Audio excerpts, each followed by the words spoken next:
Hello and welcome to another episode of Monday BJJ with me, your host, Brian. In this episode, I'm rolling against a 3-stripe white belt. He came to us from another gym and has been rolling with us for a little while. And I tried to flip him over there and couldn't really get him over. So now he's trying to transition into mount, and I was preventing him with that little foot trick. That's something I've seen a lot of people do, and I never understood why until just then. So I go to take guard on him, and then he just stands up out of it. And then here, during the clinch, I was able to get him into kind of a, I think they call it the bell ringer choke, or something like that. But you have one collar in really deep, and then you're pulling the other collar down.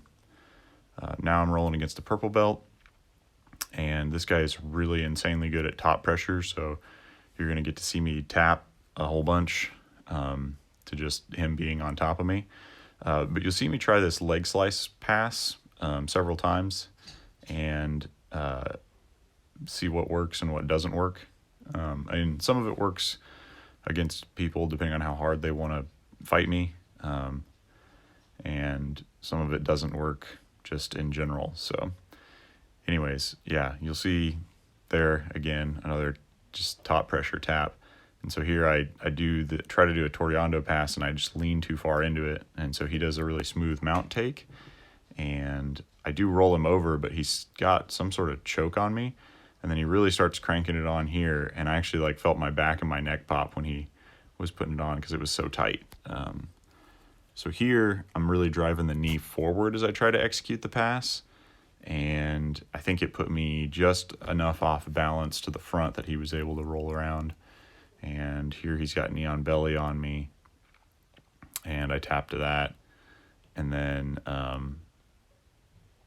here I let him get the underhook, and we wind up too close to the stairs, so we move. And he does kind of a, okay, yeah. So that was the end of that round, and now I'm rolling against a blue belt.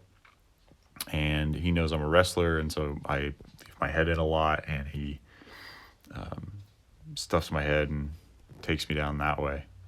And now here he's fixing to get an arm bar or a Kimura on me.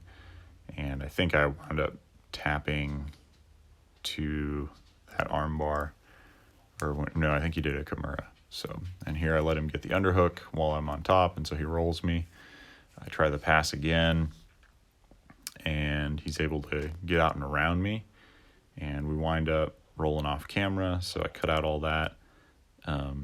Sort of the same thing here again. And then here he was going for this double arm across the neck choke and wound up missing it. So really get the stretches in there and loosen up that shoulder. So here I'm back against the purple belt that I rolled against earlier. And I was trying to maintain the underhook, but I overbalanced again, and he wound up rolling me over. Taps me to top pressure again. So here I was on top and I was losing position, so we switched to north-south. And then after that round, we did some more no-gi. So here I'm rolling with the blue belt guy in no-gi, and he starts to get this Kimura grip on me. And so I'm trying to fight that and then still get to a decent position, but he winds up pulling it out. And I do roll over, which was maybe more dangerous than I needed to be, but I thought I could make it. And so we wind up, he's on top pressure again, and he's been choking me a lot with this sort of north-south choke here. And I was trying to maybe do a loop choke from the bottom. The brown belt here had shown me how to do that. It doesn't really work as well in the no-gi, or at least I don't know how to make it work as well in the no-gi. So he winds up taking my back, and we wind up back in the north-south, and now he's really locked in the choke and finishes it. So here, I just wanted to show I was trying to kind of work a little more open guard stuff, and he locks up with me, and so I just back up and away out of that clinch. And so here, I had seen somebody do this earlier, and I didn't know exactly what it was or how to do it, but you basically put your fist in the middle of the other person's back. But I was doing it with the wrong hand to really be able to apply pressure. And so after kind of monkeying with it for several minutes, he showed me basically you want your other arm behind their head and then the other fist underneath their back, because since that one's kind of closer to where your chest is in contact with their chest, you can apply a whole lot more pressure that way, and it's way more uncomfortable. And also finding the location of that right underneath the bottom couple of ribs is really important. And of course, since your arm's not there to protect your face, you can just get cross-faced, and that's really uncomfortable. So if somebody does that to you, you can just cross-face them and pretty much make that problem go away some of the time.